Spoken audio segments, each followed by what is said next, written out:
¿Cómo están? Bienvenidos a una primera emisión de Panorama Económico. Es un programa de economía con una visión nacional, cuya entrega será quincenal de 1 hora. Desde ya estamos muy agradecidos a Juan Manuel Suaje Pintos por la generosidad de habernos cedido este espacio y a toda la gente de TLV1. La idea de Panorama Económico es hacer un raconto de lo que está pasando en la economía nacional e internacional, también con una visión histórica, geopolítica. También tenemos previstos invitados especiales y esperemos que sea del agrado de ustedes. Esperamos desde ya los comentarios y las críticas que abonen y enriquezcan este espacio. En el día de hoy vamos a tratar un tema que es de candente actualidad, que es la actualidad económica. Ustedes saben que a partir del 10 de diciembre de 2023 tenemos un nuevo presidente que es considerado el primer presidente libertario en el mundo y él por lo menos se considera minarquista en lo práctico. Vamos a tratar de ver cómo la teoría se contrasta fuertemente con la praxis. Ustedes sabrán que el actual presidente es un fenómeno mediático bastante raro. No surge de la arena política, sino que surge de los medios de comunicación, muy bancado por determinadas personas que construyeron este personaje que finalmente llegó a la primera magistratura de la República Argentina. Y llega con una serie de ideas teóricas que a mi modo de ver atrasan cerca de 100 años.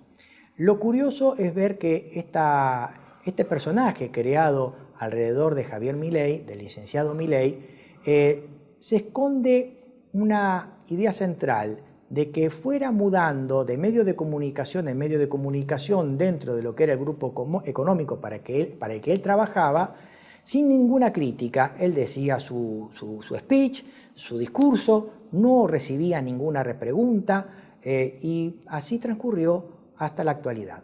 Claro que la actualidad ya no es un set de televisión. Acá no se trata de dar un discurso predigerido y sin preguntas ni repreguntas. Y acá me parece que lamentablemente lo que está sufriendo el presidente es que quien está repreguntando es la realidad, la dura realidad que estamos viviendo en la actualidad.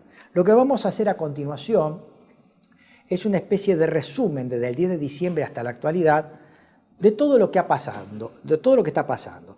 Y en realidad lo que tenemos que decir es que desde el 10 de diciembre hasta hoy, 14 de marzo, lo que tenemos es, en primer lugar, 10 medidas económicas tomadas el 12 de diciembre de 2023 por el ministro Caputo, una ley ómnibus que fue retirada de su tratamiento parlamentario, un decreto de necesidad de urgencia 70/23 de dudosa constitucionalidad y que actualmente hoy en el Senado se está tratando sobre su derogación, tiene innumerables medidas cautelares dictadas en su contra y tiene un tratamiento pendiente en la Corte para ver si se lo declara nulo de nulidad absoluta e insanable. Y finalmente, más allá de una serie de medidas de impacto mediático, tenemos el discurso del 1 de marzo de este año, abriendo las sesiones ordinarias del Congreso, y en el cual lanzó el llamado Pacto de Mayo, junto con un decálogo de supuestas medidas estratégicas de largo plazo que no son otra cosa más que la anunciación de instrumentos que no obedecen a ningún objetivo de largo plazo explícitamente enunciado en ese discurso del 1 de marzo. Vamos a comenzar con el panorama que había el 10 de diciembre.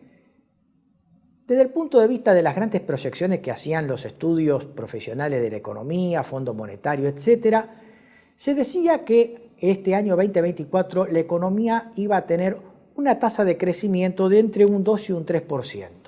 Esto es muy importante decirlo porque a poco de que el gobierno asumiera, sumió a esta economía en una fuerte recesión. Y más que recesión, depresión. Porque el gobierno cuando asume anunció en primer lugar que iba a devaluar e iba a generar un brutal ajuste económico combinado con, en primer lugar, una licuación de ingresos, sobre todo en los sectores pasivos y asalariados, y por otro lado, motosierra, o sea, una caída del gasto público, pero con un fuerte sesgo recesivo-depresivo. Por lo tanto, el gobierno se despacha con una devaluación del 120% del dólar, lo lleva a 800 a 820 con déficit fiscal. Como nos muestra la primera lámina, ahí vamos a extractar las medidas que ha tomado el presidente y su ministro, y la idea de generar una devaluación con déficit fiscal, la teoría nos dice que esto pronto va a llevar a una mayor inflación, cosa que está ocurriendo. Es decir, que la inflación que tenemos actualmente y que el gobierno no puede poner en caja se debe, en primer lugar, al sinceramiento de un montón de precios que venían retrasados. Tarifas, combustibles, servicios de gas, luz, electricidad, etc. En segundo lugar, una gran liberalización de la comercialización de los bienes. Por ejemplo, el Decreto 70 ha derogado cerca de 80 leyes y ha modificado cerca de 200. Una de las leyes que, por ejemplo, derogó fue la ley de abastecimiento, que era una herramienta importante para controlar el suministro y precio de bienes. Eliminó la Secretaría de Comercio Interior, eliminó las trabas para la importación de bienes. Es decir, generó que los precios no solamente subieran de acuerdo al atraso que venían ostentando, sino que también lo que ocurrió fue una gran inflación de precios de bienes transables, principalmente alimentos y medicamentos. O sea, generó una suerte de inflación en dólares de esos bienes, de manera tal que si usted compara los precios de nuestros bienes en la actualidad con los que hay en Europa o en Estados Unidos, más o menos tenemos los mismos niveles. Mientras que todos los que eran los ingresos de asalariados, jubilaciones o perceptores de subsidios por pobreza o tenencia de bajas rentas han quedado pulverizados. En resumen, lo que se ha generado en la economía es una brutal inflación de precios en dólares con una gran pulverización de los ingresos de los perceptores de salarios. En resumidas cuentas, estamos teniendo precios de Suiza, pero ingresos de Haití. No vemos ningún modelo, simplemente lo que tenemos es una serie de medidas que se tomaron el 12 de diciembre y con eso estamos. Por un lado, el ministro Caputo no hace otra cosa más que reproducir las medidas económicas que venían aplicando el ministro Guzmán y el ministro Massa durante la administración de Alberto Fernández. A la licenciada Bataki no la tomamos en cuenta porque tuvo poco tiempo, pero el plan de licuar ingresos de trabajadores, asalariados, jubilados y pensionados ya venía de la época de Guzmán y Massa. O sea, vemos una continuidad de este tipo de plan. Licuar el gasto público, licuar ingresos y pisar pagos y esencialmente sincerar precios y hacerlos aumentar más de la cuenta con la eliminación de las regulaciones. Yendo directamente a las medidas, la primera, ya la dijimos, fue una devaluación del tipo de cambio nominal que pasó a 820 pesos, 800 pesos, fue una devaluación grande del 120% que estamos viendo que está pasando a precios. O sea, se está generando el fenómeno que los economistas llamamos pass-through, o la devaluación se transmite a un incremento de precios ante la existencia y persistencia del déficit fiscal. El gobierno se comprometió, cuando devaluó, a generar una suerte de devaluaciones pequeñas a lo largo del mes, del 2%, con un sistema que los economistas llamamos crawling peg. Esto genera un problema adicional.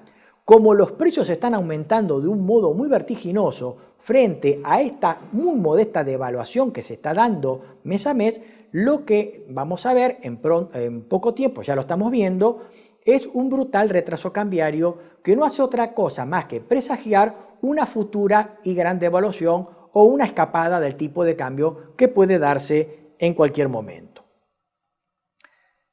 Los efectos están a la vista. Milei asume el 10 de diciembre, por lo tanto de diciembre, de los 31 días de diciembre, Milei ha gobernado por lo menos 20, todo el mes de enero y todo el mes de febrero. La inflación, diciembre, enero y febrero, trepó al 71,33%. Diciembre la inflación fue del 25,5%, enero 20,6%, y febrero 13,2%. El gobierno vende como un numerazo, un triunfo, que la inflación de febrero sea del 13,2%. Inclusive, algunos trolls y afines a la administración gobernante dicen que esto es un verdadero éxito porque los precios están bajando. En realidad, los precios no están bajando, están aumentando. Lo que está ocurriendo con la inflación es que está desacelerándose la tasa de crecimiento de los precios, que es distinto a decir que los precios están bajando. Reitero, una cosa es decir que los precios están bajando y otra cosa es decir que el crecimiento de precios se está desacelerando, porque en definitiva los precios están creciendo y lo vemos día a día cuando uno va a comprar cualquier cosa. En segundo lugar, tenemos medidas impositivas. El gobierno se ha ido del dogma de bajar impuestos y entre las medidas que tomó en diciembre del 23 fue aumentar los impuestos. Aumentó el impuesto país al 17,5% y también las retenciones a las exportaciones. O sea, un impuestazo. En cuanto al comercio exterior, tomó una medida administrativa que tiende a preservar al país en contra de denuncias ante la Organización Mundial del Comercio, que es el reemplazo del sistema CIRA, el sistema de importaciones de la República Argentina, por un sistema estadístico y de información más ágil. Y acá viene otra medida que es la de la reducción de subsidios, que en realidad encumbre, dicho sea paso, un tarifazo. Estas son las medidas sociales de ingreso, que es el tarifazo a partir del 1 de enero del 24, cuyos efectos todavía no se han terminado de complementar. Estamos hablando de aumento de combustibles, transporte, todo lo que es servicios y que está impactando fuertemente sobre los sectores de clase media. Esto va a generar una fuerte caída de ingresos reales que impactará en los sectores, reitero, de clase media. Hay que considerar que el fuerte impacto de los precios que hubo a partir de diciembre principalmente recayó sobre los sectores más pobres o de más bajas rentas. Ahora le toca a la clase media a través del ingreso de seguros, prepagas, cuotas, matrículas escolares, luz, gas, seguros, alquileres y encima se está proyectando la reintroducción del impuesto a las ganancias sobre los contribuyentes que antes habían sido sacados de la tributación por la administración Massa. Ustedes recuerden que durante la administración Massa, en lo que fue el plan Platita, se sacaron a 800.000 contribuyentes del impuesto a las ganancias y se reformó el impuesto actualmente vigente, que es cedular. Bueno, ahora se está tratando de introducir esos 800.000 contribuyentes nuevamente para pagar ganancias, lo que implicará que también, entre todos estos aumentos, también van a tener que pagar el impuesto a las ganancias. En cuanto a la reducción del gasto público, acá tenemos una medida que es transitoria. Se suspendió la pauta publicitaria por un año. Hacia 2023, el Estado Nacional había gastado 34.000 millones de pesos por pauta publicitaria. Esto obviamente está generando una fuerte crisis en el sector periodístico y de medios, pero todo apunta a que va a ser una medida suspensiva, o sea que en algún momento volverá. Y después la reducción dentro de lo que es la Administración Pública Central, la reducción de los ministerios de 18 a 9 y secretarías de 106 a 54. La no renovación de los contratos laborales que tiene el Estado, con vigencia no menor a un año, y la reducción al mínimo de las transferencias discrecionales que el Estado hacía a las provincias, lo que les está generando en estos momentos a las provincias un grave problema por tres vías. Una es la caída de la recaudación por coparticipación federal que están teniendo las provincias, habida cuenta la depresión imperante, obviamente la reducción al mínimo de estas transferencias discrecionales o aporto del Tesoro a las provincias, y en tercer lugar, la medida de la suspensión de la obra pública. Y acá hay una importante medida que está repercutiendo sobre el nivel de actividad general, que es la no licitación de nuevas obras públicas y la cancelación de las aprobadas, lo cual afectaría en lo inmediato a 2.400 obras públicas en todo el país y a 1.000 licitadas. Esto es muy importante porque la obra pública genera efectos multiplicadores en la economía y las empresas muchas veces que ganan la licitación subcontratan con otras pymes que obviamente en el conjunto son muy de obra intensivas. Esto implica que la paralización de la obra pública a nivel nacional ya de por sí podría estar generando la pérdida de 150.000 empleos. Obviamente esto afecta mucho al sector pyme de la construcción, que son muchas veces empresas subcontratadas para la obra pública. Y acá una gran contradicción que tiene el modelo, que obviamente parte de una concepción clásica ortodoxa, pensando de que una recesión va a provocar una oferta excedentaria que libremente se va a ofrecer al mercado a más bajos precios y finalmente equilibrará en el mercado. Lo que acabo de decir es básicamente lo que los economistas llamamos ley de Say, en homenaje a Juan Bautista Say, economista francés que la formuló en 1803, que es una ley típicamente liberal. Si yo genero una recesión, se genera una oferta excedentaria que para retornar al mercado se ofrecerá a menores precios. Entonces la economía entrará en una recesión con deflación, o sea, una caída general del nivel de precios y salarios. Esto sin duda no está ocurriendo. Y esto no ocurrió porque formó parte de un debate que ya fue cerrado a principios del siglo XX, que es la idea de que el modelo clásico no puede funcionar porque los precios y los salarios son inflexibles a la baja. Pero sin embargo, hay un gran atraso de lectura, por lo menos de 100 años, por parte de la gente que nos gobierna.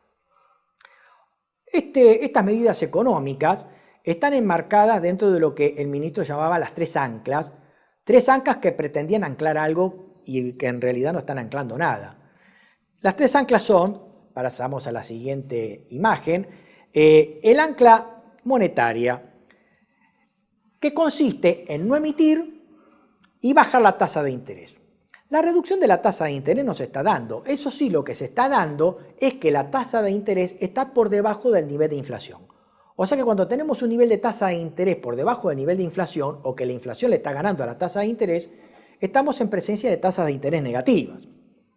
Lo cual genera, bajo el objetivo del gobierno, bajar el endeudamiento del Banco Central y sanearlo. Porque el Banco Central, al captar a depósito de los ahorristas con tasa de interés negativa, se dan vuelta y lo depositan en el LELIQs o en PASES. Pero como la inflación le gana a estas tasas de interés, lo que se está dando es un saneamiento del sistema financiero a través de la licuación de estos pasivos, tanto de la LELIQ como de los PASES. Pero esta ancla monetaria genera un problema. Como la tasa de interés es negativa, existe un riesgo de una corrida cambiaria, la cual no se evita porque tengo anclado el tipo de cambio con tasas de interés altas pero negativas, lo que se genera es un carry trade. La gente abandona los dólares, se pasa a pesos, con eso adquiere BOP real, plazos fijos tradicionales a tasas comúnmente del 9%, 7% mensual, o directamente plazo fijo suba. Pero acá tenemos el problema de que cualquier movimiento de la tasa de interés o un clic en las expectativas en el carry trade, la gente va a tomar el camino inverso. Va a liquidar las posiciones en plazos fijos tradicionales o UVA y se va a ir al dólar generando un potencial salto cambiario o corrida cambiaria.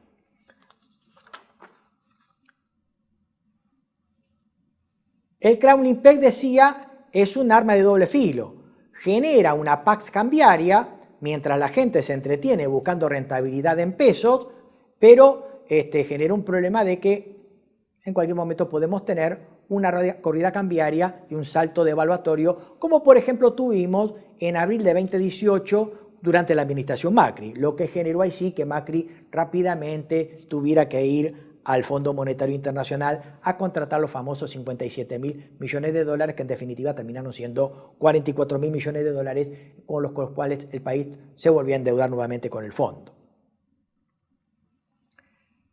El incremento de los precios está generando un problema que ya hemos advertido.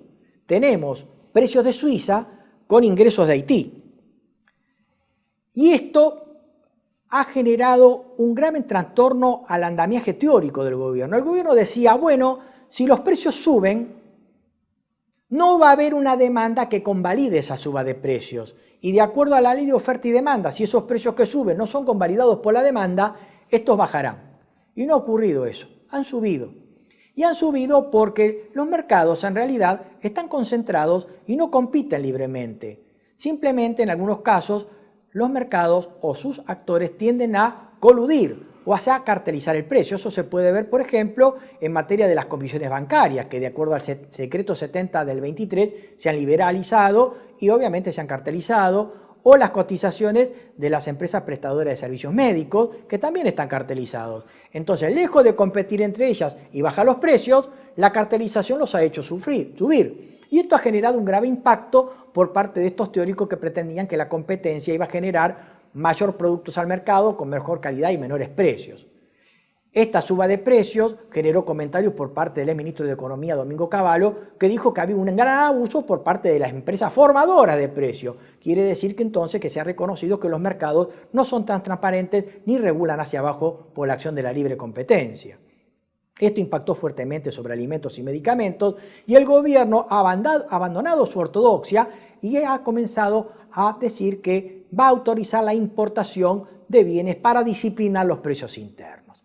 O sea, se ha dado cuenta que hay un atraso de lectura de 100 años muy importante.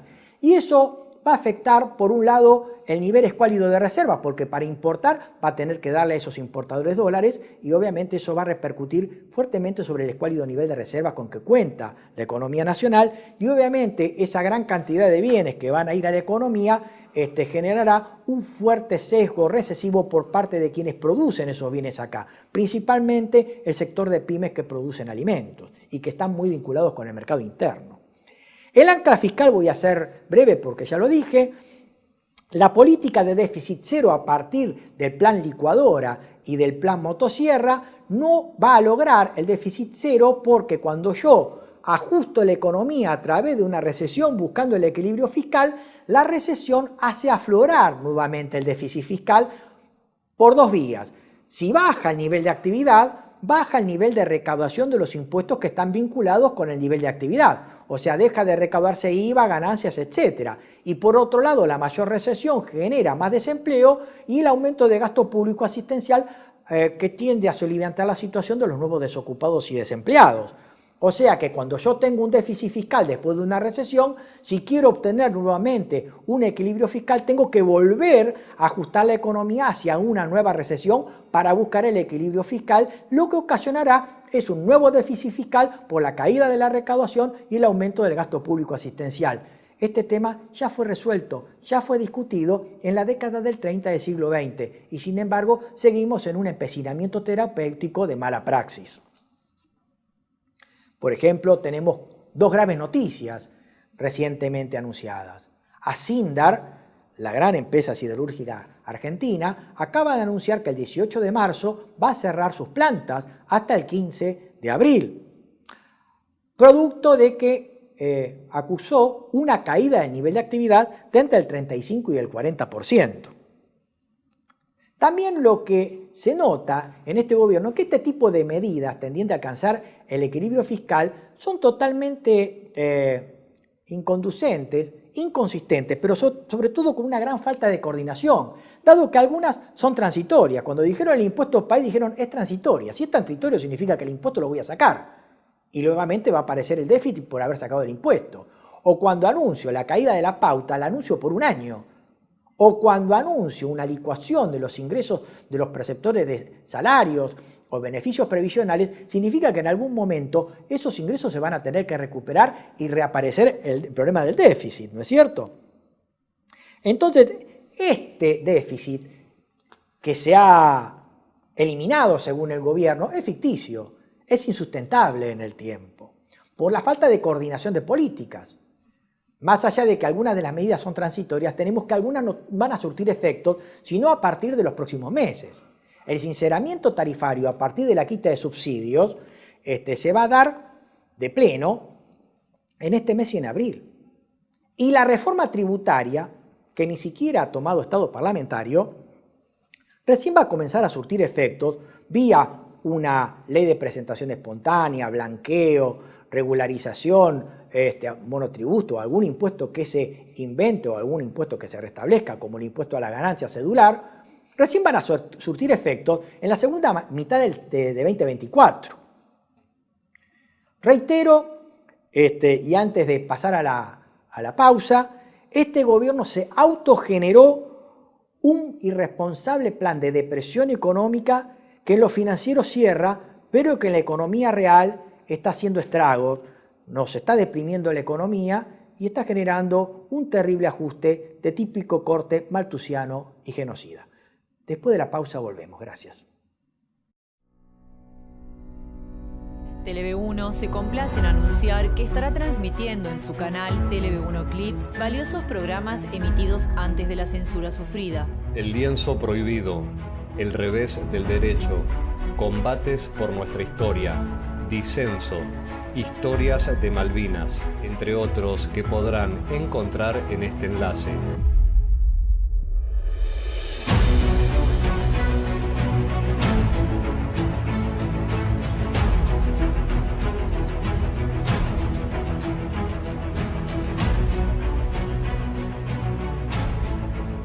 Agradecemos su aprovechamiento y difusión.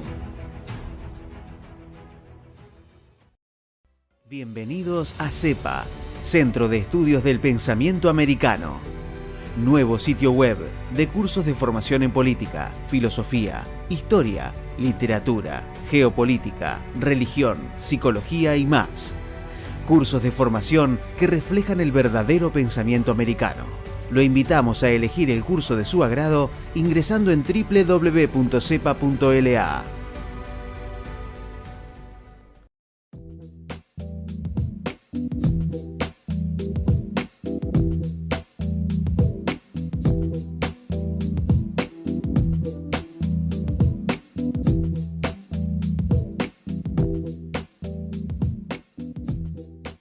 Decir siempre la verdad primero tiene un precio. Dependemos de tu ayuda. Tele-V1, toda la verdad primero.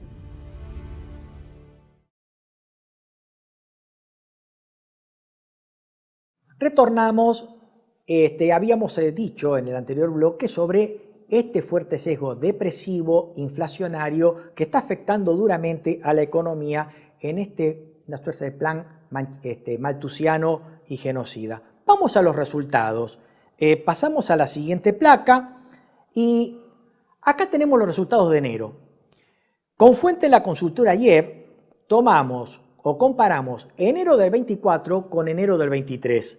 Y en términos reales, presentamos las siguientes caídas en estos sectores.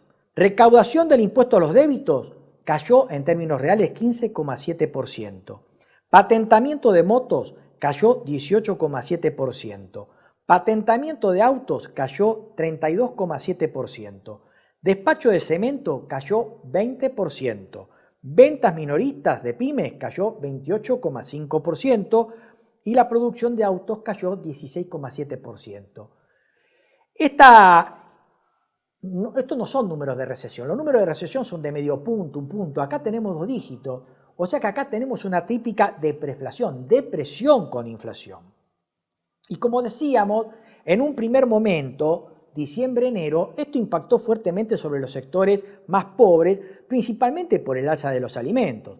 Pero ahora impactará fuertemente sobre los sectores de rentas medias o altas, porque ahora se vienen, para los sectores medios, el incremento de combustibles, alquileres que se han liberado por el decreto 70 del 23, seguros, prepagas, telefonía, Wi-Fi, luz, gas, agua, matrículas escolares, transporte, etcétera, a lo que hay que agregar que seguramente este gobierno restablecerá el impuesto a las ganancias, ¿no es cierto?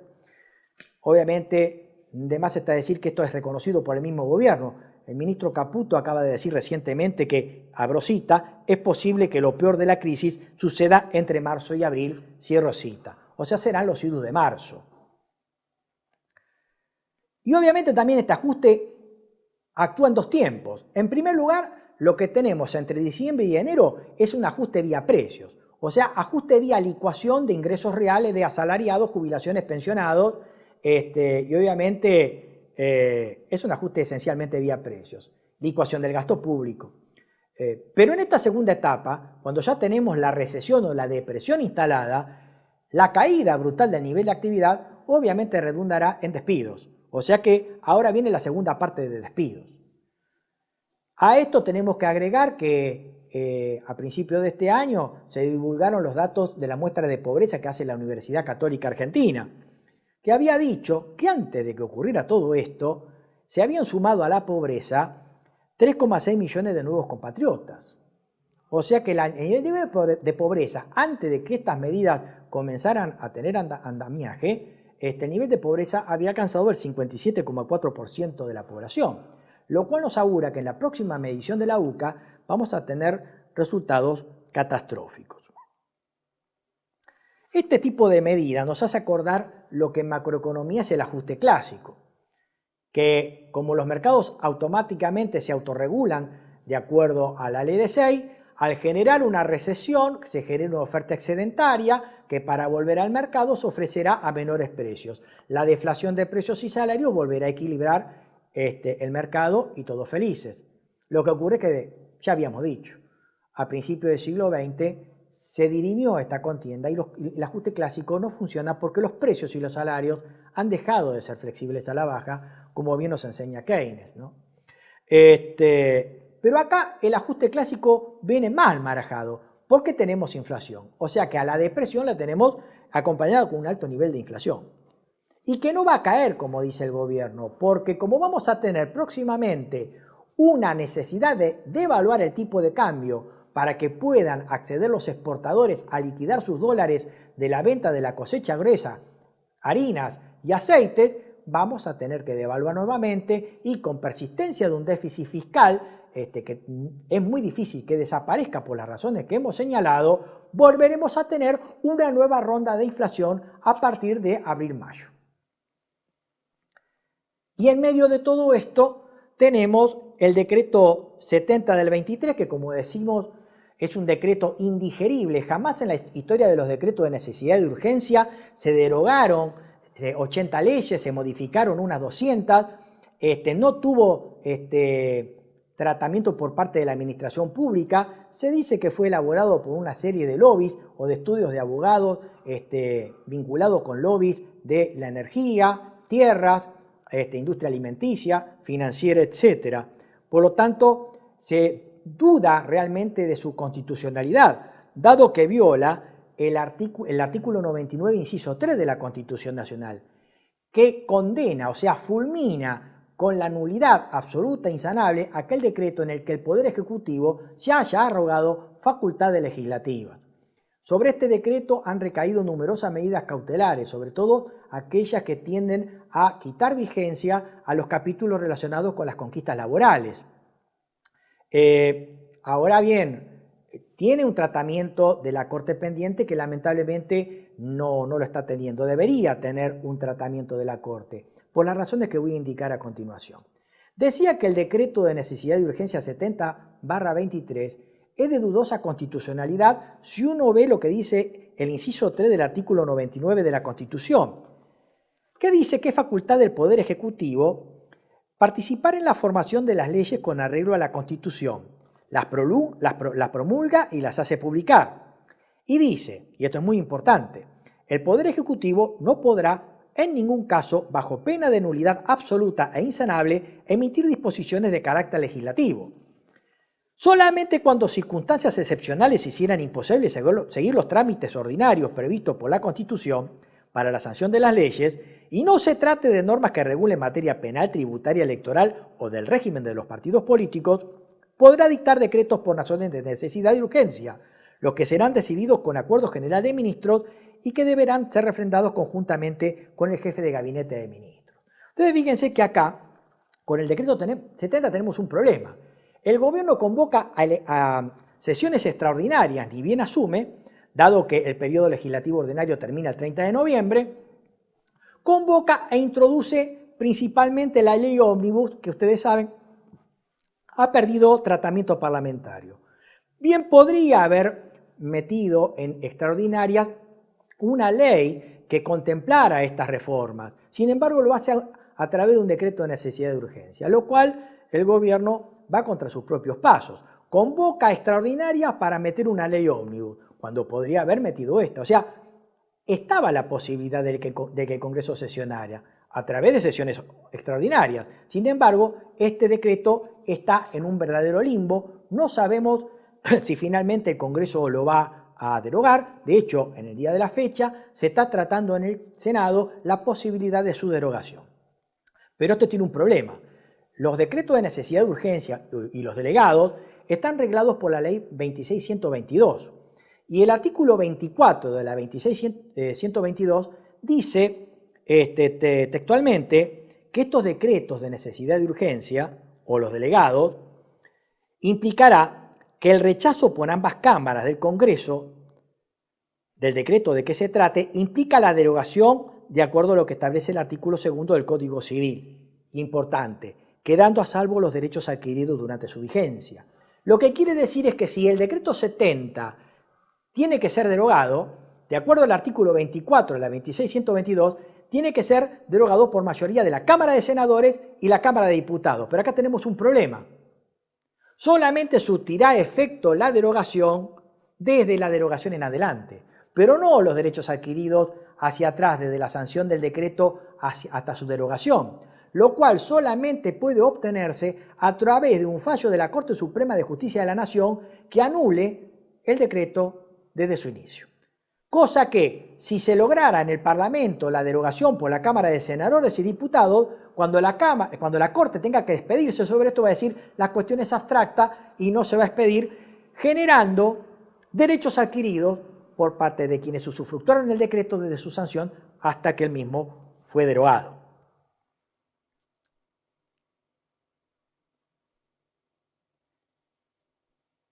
También es cierto que existe un grave problema de inconsistencia macroeconómica, porque tanto la política fiscal contractiva como la monetaria contractiva de ningún modo puede bajar la inflación de acuerdo a lo que vimos con anterioridad.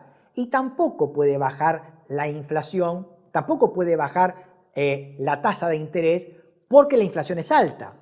Cuando usted tiene una inflación alta, la tasa de inflación se incorpora a la tasa de interés. Eso se llama efecto Fisher. Y entonces la persistencia de inflación alta genera tasas de interés altas por el efecto Fisher. Y eso directamente es un terrible golpe a la inversión. Por lo tanto, la economía no puede crecer ni vía inversión ni vía consumo por la caída de los ingresos reales de los sectores perceptores de salarios, jubilaciones, etcétera, y un gasto público que está haciendo o sometido a motosierra o licuado.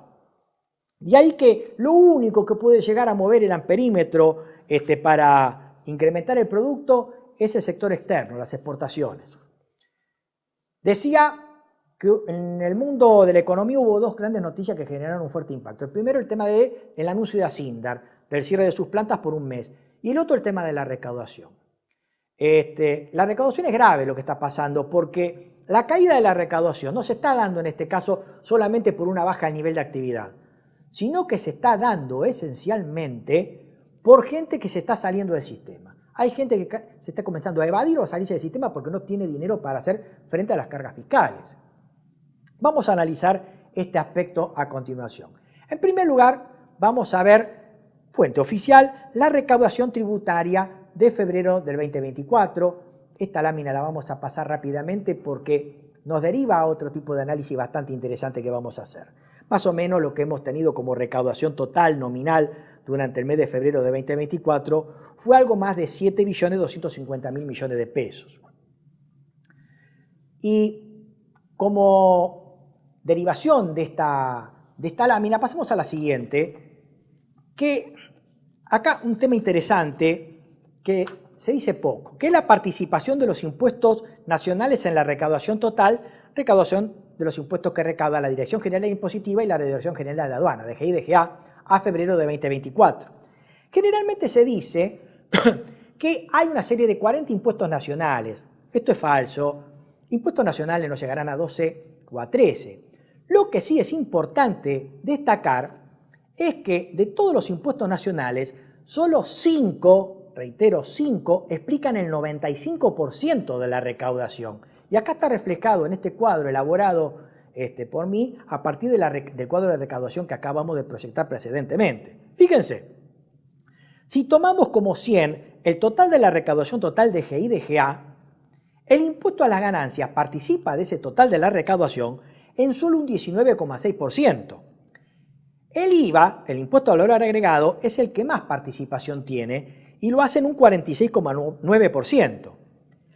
Los impuestos que gravan el comercio exterior, derechos de exportación, importación y tasa estadística en un 8,77%. Aclaro que la información oficial mete a la tasa estadística, que no es un impuesto, pero como no lo desagrega, yo tampoco he podido desagregarlo, ¿no? Después tenemos el impuesto a los débitos y créditos en cuenta corriente, o sea, es el impuesto que grava los movimientos de las cuentas, tanto cuando usted hace un débito como cuando hace un crédito y participa en algo más del 10%.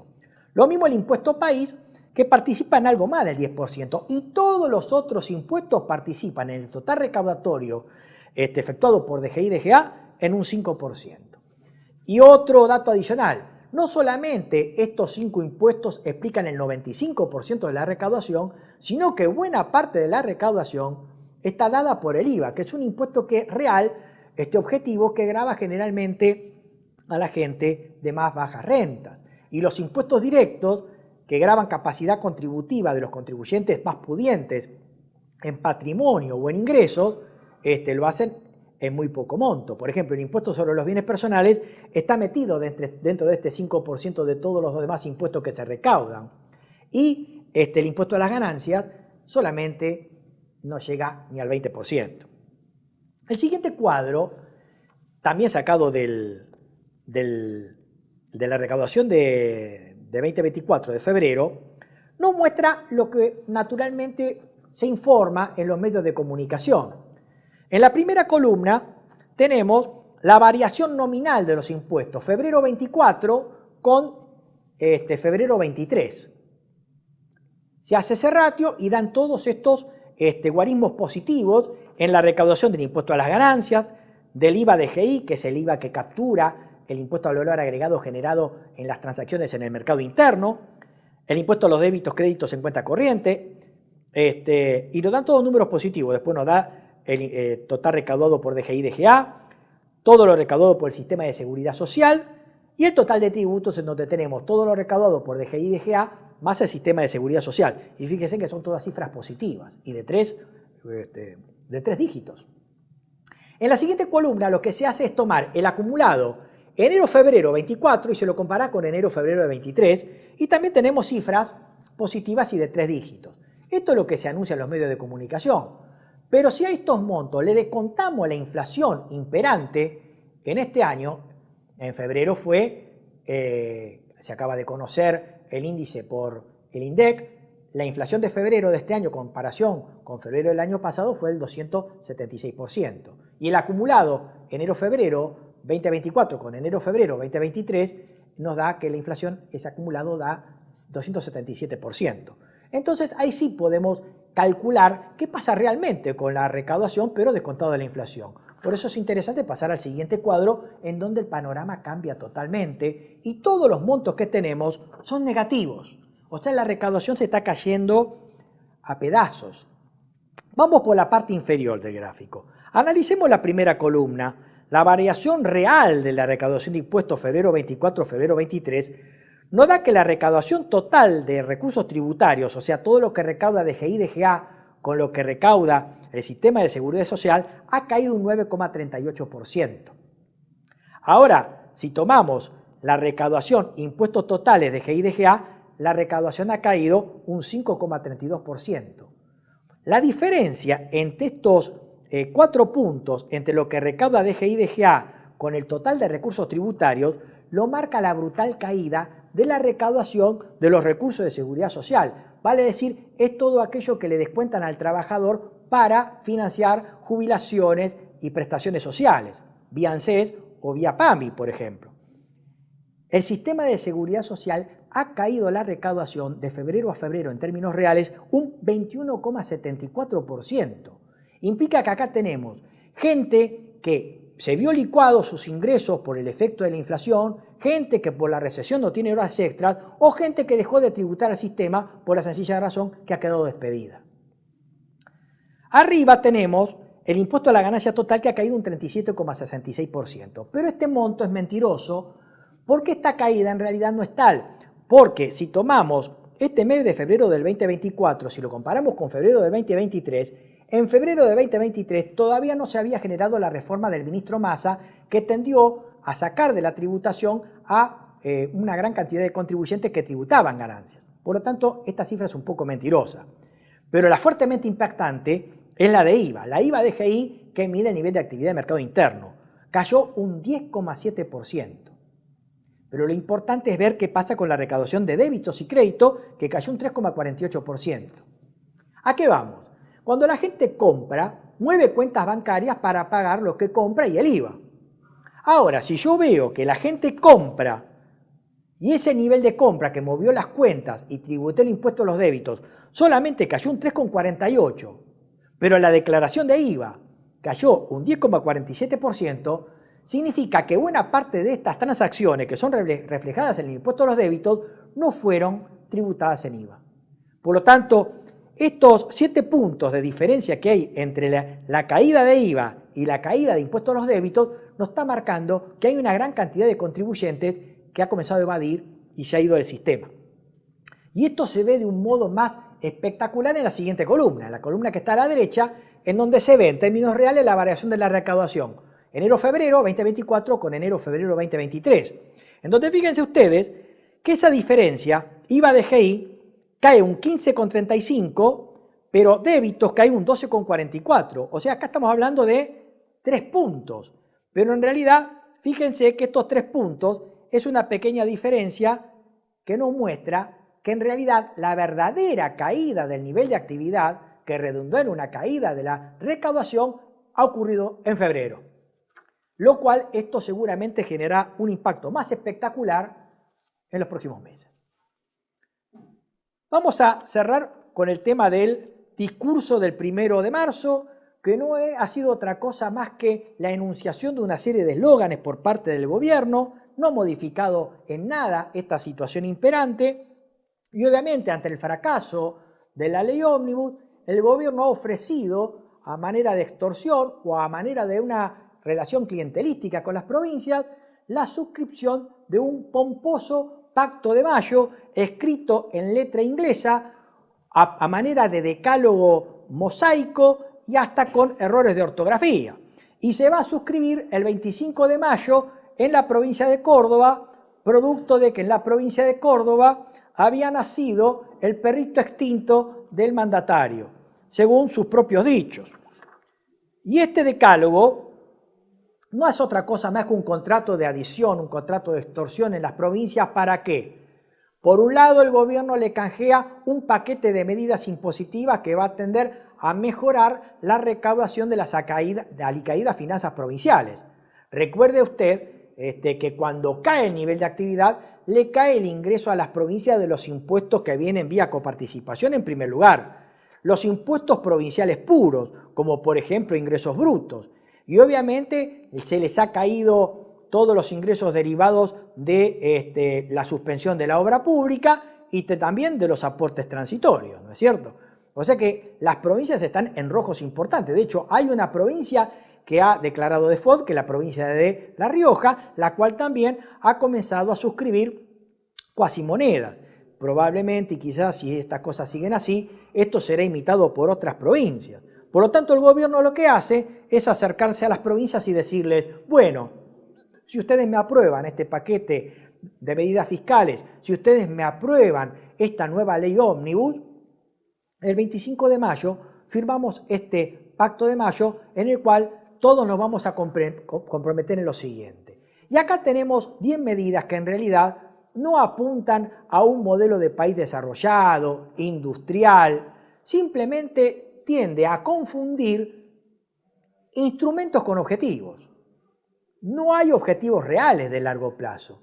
Lo vamos a enumerar y hacer una módica crítica a cada uno de ellos. Por ejemplo, tenemos primero la inviolabilidad de la propiedad privada. Este principio ya fue plasmado en el artículo 17 de la Constitución Nacional. Parece redundante establecerlo en un nuevo pacto como el que se pretende suscribir en mayo próximo. El equilibrio fiscal innegociable, esto es un instrumento. Yo puedo tener equilibrio o déficit de acuerdo a la marcha de la macroeconomía. No se puede establecer un instrumento, una herramienta como objetivo. Tercero, reducción del gasto público a niveles históricos, en torno al 25% del PBI. Esto implica una brutal caída del gasto público que seguramente la sociedad no va a estar dispuesta a soportar. Una recesión y una caída del gasto, tanto desde el punto de vista del Estado Nacional como de las provincias. No se ha medido el impacto social. que va a tener esto y que está teniendo actualmente. Cuarto, reforma tributaria que reduzca la presión impositiva, simplifique la vida de los argentinos y promueva el comercio. En primer lugar, acá se parte de un error de diagnóstico. La presión tributaria en nuestro país no es como los libertarios o liberales dicen, es mucho menor. Lo que en realidad está pasando en nuestro país es que la inflación imperante incrementa las bases imponibles de los impuestos y generan una mayor carga de los contribuyentes. O sea, los contribuyentes tienen una mayor carga, primero, por lo que tienen que pagar de impuestos, y segundo, las bases imponibles que se inflan por la inflación. También hay otro tema que es el de la existencia de concurrencia a distintas fuentes que tienden a agravar la situación fiscal del contribuyente. Y también un caso muy grave que es muy poco estudiado, que no son los impuestos. Muchas veces lo que generan una fuerte presión fiscal son las tasas municipales, que obviamente encarecen la calidad de vida de los contribuyentes y también de las empresas. Reitero esta medida porque encierra una especie de exabrupto o fallido por parte del gobierno. Dice, reforma tributaria que reduzca la presión impositiva, simplifique la vida de los argentinos, y acá viene, y promueva el comercio, como si simplemente la economía argentina fuera comercio. Comprar y vender cosas. Se olvida de la industria y se olvida que acá hay un proyecto de un país más complejo. Obviamente, el modelo que tienen los liberales es un modelo rentístico, ricardiano, extractivo, de minerales, gas, pampa azul, pesca, pampa húmeda, soja, aceites, harinas y un centro financiero en Buenos Aires. O sea, un país para 6 millones de habitantes. El problema es que somos 46 o casi 47. 5. Rediscusión de la coparticipación federal de impuestos para terminar para siempre con el modelo extorsivo actual. Acá tiene un error el presidente. El régimen de coparticipación federal, que está vigente mediante la ley 23.548, que rige desde el 1 de enero de 1988, es un régimen que establece, a través de determinadas alícuotas que se aplican sobre la recaudación de impuestos nacionales, alícuotas fijas que inmediatamente, automáticamente se distribuyen a través del Banco Nación y cuya intangibilidad está garantizada por la misma ley. O sea que acá no puede argumentarse un uso extorsivo de la coparticipación federal porque, reitero, el sistema es muy claro. Los impuestos nacionales se recaudan, se distribuyen automáticamente vía Banco Nación de acuerdo a los porcentajes que existen en la ley. Donde sí podrán haber un tratamiento extorsivo es en los aportes del Tesoro a las provincias o en la obra pública, por ejemplo, pero no en el régimen de coparticipación federal. Sexto punto, compromiso de las provincias de avanzar en la explotación de los recursos naturales del país. Y acá volvemos a este exabrupto o sinceramiento del gobierno. No hay industria, no hay valor agregado, no hay valor exportable. Para este gobierno la cosa pasa solamente por el comercio y la explotación de recursos naturales del país. Un modelo extractivista, mineral, de bajo valor agregado, como lo venimos diciendo. 7. Reforma laboral moderna que promueva el trabajo formal. Nosotros venimos diciendo, y seguramente lo seguiremos diciendo a lo largo de los futuros encuentros en este espacio, el problema que tiene nuestro país es de desarrollo. Y los países que se han desarrollado con las conquistas laborales. O sea, que un país no se retrasa, un país no se vuelve subdesarrollado por respetar los derechos de los trabajadores y sus conquistas laborales. Por lo tanto, lo que se pretende acá es generar un incremento de la rentabilidad de este sector extractivista, primarista, a través de la renta del trabajo, o sea, la renuncia de inveteradas conquistas del sector laboral. Fíjense, por ejemplo, el caso de Italia, los países europeos. Todos estos países, sobre todo los países de industrialización tardía después de la Segunda Guerra Mundial, lo han hecho con conquistas laborales, que siguen estando. 8. Reforma previsional que le dé sustentabilidad al sistema, respete a quienes aportaron y permita a quienes prefieran suscribirse a un sistema privado de jubilación. Se está amenazando con el establecimiento nuevamente de un sistema privado que ya vimos que ha sido desastroso, porque la vieja ley de la 24240 establecía dos sistemas, uno estatal de reparto y un sistema mal llamado privado, porque era mixto, porque en definitiva quien se jubilaba bajo el mal llamado sistema privado percibía un ingreso que una parte la ponía el Estado, que era la prestación básica universal, y el otro lo ponía la FJP. Ahora bien, si mal no recuerdo, el artículo 27 de la 24240 establecía que el aporte que uno hacía al sistema privado era a través de una competencia libre entre las AFJP en busca de captar adherentes con comisiones cada vez más bajas. Y esto nunca fue así, porque si bien la fijación de las comisiones era libre, el sistema estaba cartelizado. Y lo que ocurría en los hechos es que más de un tercio del aporte de cada uno de nosotros al sistema privado iba a parar a un ineficiente sistema privado para mantener edificios, sueldos, gerencias, publicidad, etc. Y obviamente estos administradores hacían una mala administración de esos fondos, porque le terminaban prestando ese dinero al Estado en bonos que después fueron defolteados. Así terminó el sistema. Y noveno, reforma política estructural que modifique el sistema actual y vuelva a alinear los intereses de los representantes y los representados. Realmente no sé cómo lo va a hacer. Esta es una gran incógnita. Básicamente lo que hemos hecho en este espacio del día de hoy, me olvidé un punto, apertura al comercio internacional de manera que la Argentina vuelva a ser una protagonista del mercado global.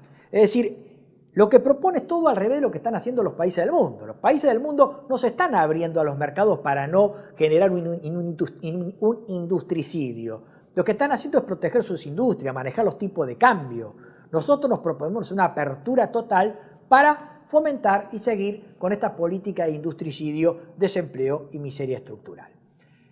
Espero que haya sido de utilidad. Nuevamente mi agradecimiento a Juan Manuel y a la gente de TLV1. Y los esperamos en la próxima entrega de Panorama Económico. Muchas gracias y hasta la próxima.